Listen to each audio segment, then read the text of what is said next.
Hello everyone and welcome back to our channel. Before continuing, please review the legal disclaimer provided in the comments section of this video and make sure to see the video till the end to get a full understanding of how it all works. On this channel, we share practical guidance on visa processes, immigration pathways, investment and citizenship options, and related topics to help you make informed decisions.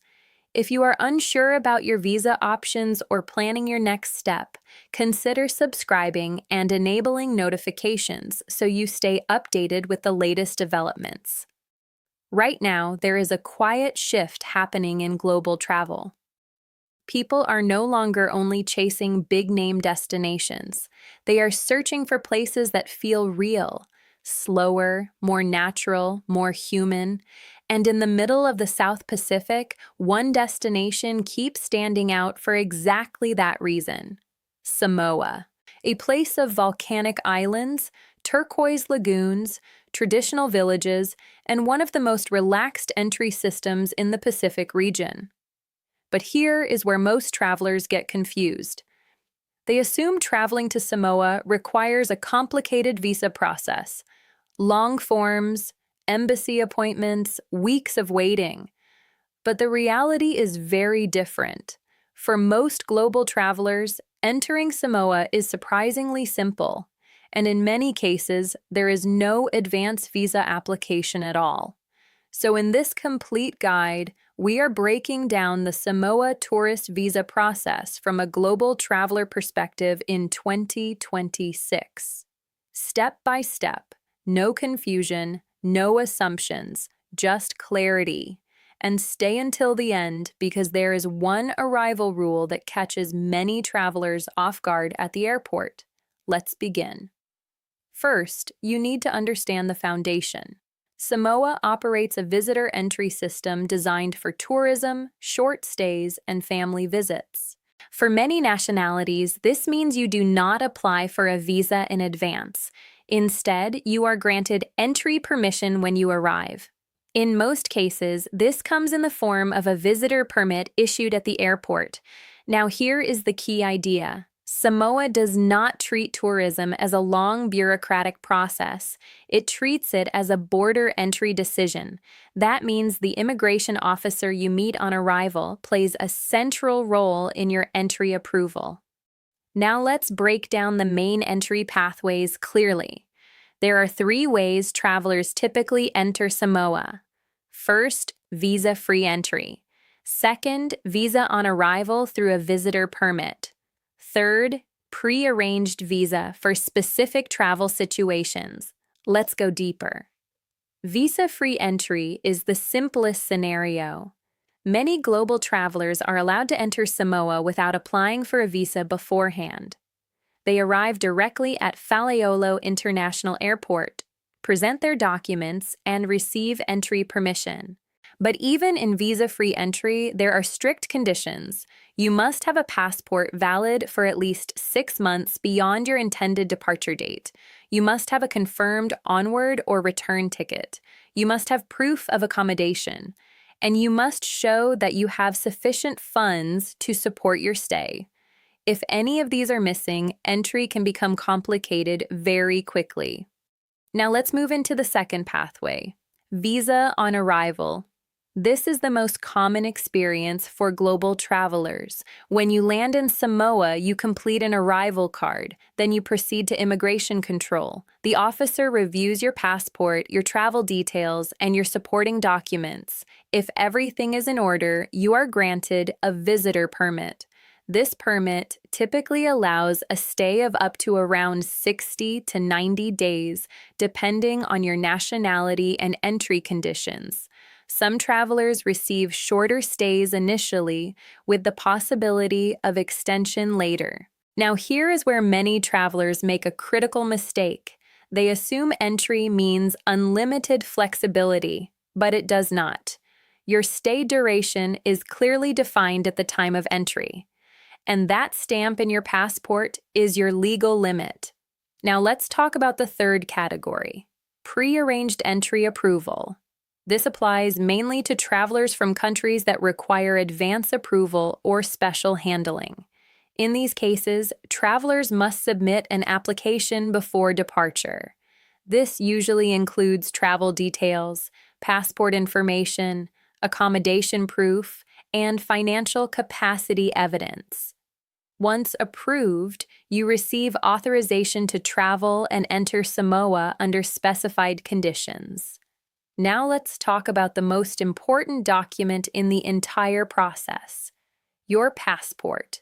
This may sound obvious, but it is the #1 reason people face issues. Your passport must be valid for at least 6 months beyond your intended departure from Samoa, not your arrival date, your exit date. If your passport is close to expiry, airlines may even stop you from boarding before you reach Samoa. Now let's move into required travel documents.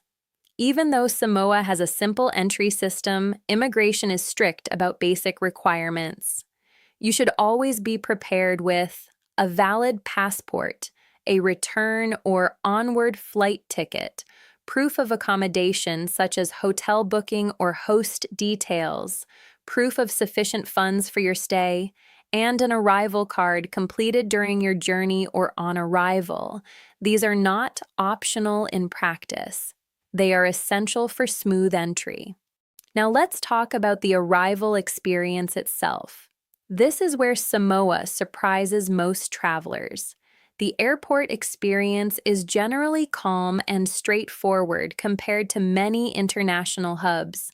Immigration officers are used to tourism traffic and process visitors efficiently.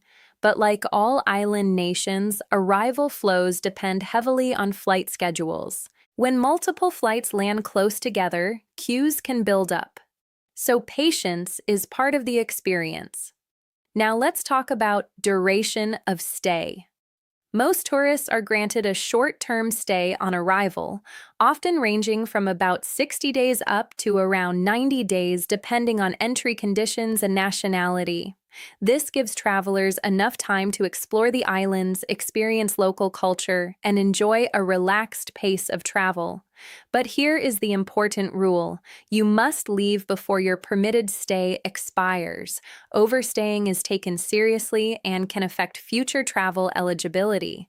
Now let's talk about extensions. In some cases, travelers may apply to extend their stay.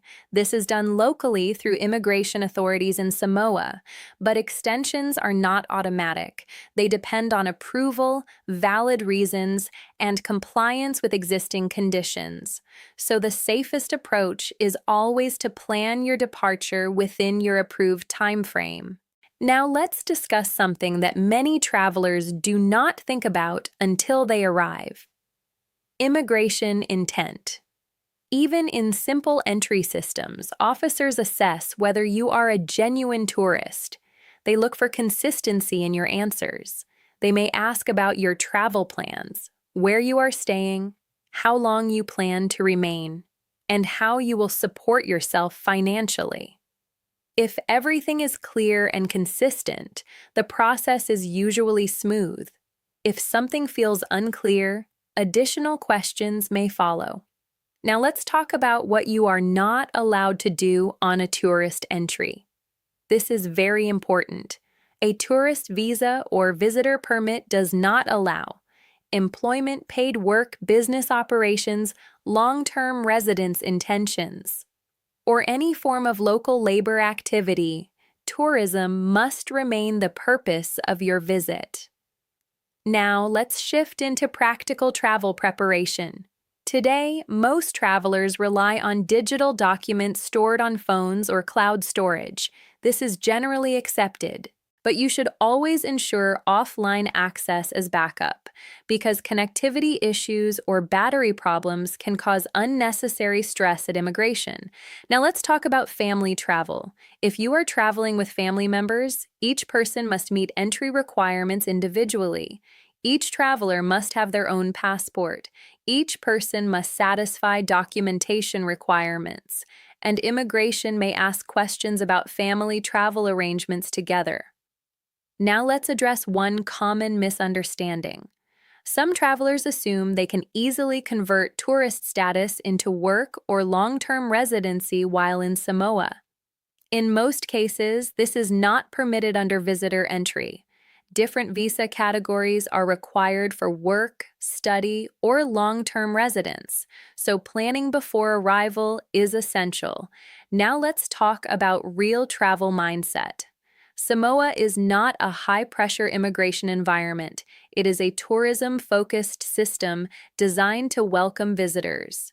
But it is still a sovereign border system, which means rules matter, preparation matters, and clarity matters. Now here's the big picture. The Samoa tourist visa process is simple compared to many global destinations. But simplicity only works when travelers meet the basic conditions: valid passport, return ticket, accommodation proof, sufficient funds, clear travel intention. If those are in place, entry is usually smooth and efficient. Now let's end with the most important insight. Most travel issues do not come from complex rules. They come from missing details. And when you understand how Samoa's entry system works, you realize something important. This is not a destination designed to block travelers. It is a destination designed to welcome prepared visitors. And once you meet that standard, Samoa becomes exactly what most travelers are looking for today: a simple entry, a peaceful arrival, and a journey into one of the most naturally beautiful places on Earth. If you found this video valuable, make sure to like and subscribe to our channel, because we break down real immigration pathways, real strategies, and real insights so you can make the right decisions without falling into common traps.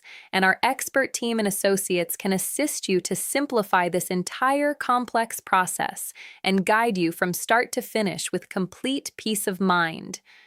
Do get in touch with us now on our WhatsApp mobile number +642217860007, also provided in the comment section of this video, and we will get in touch with you as soon as possible.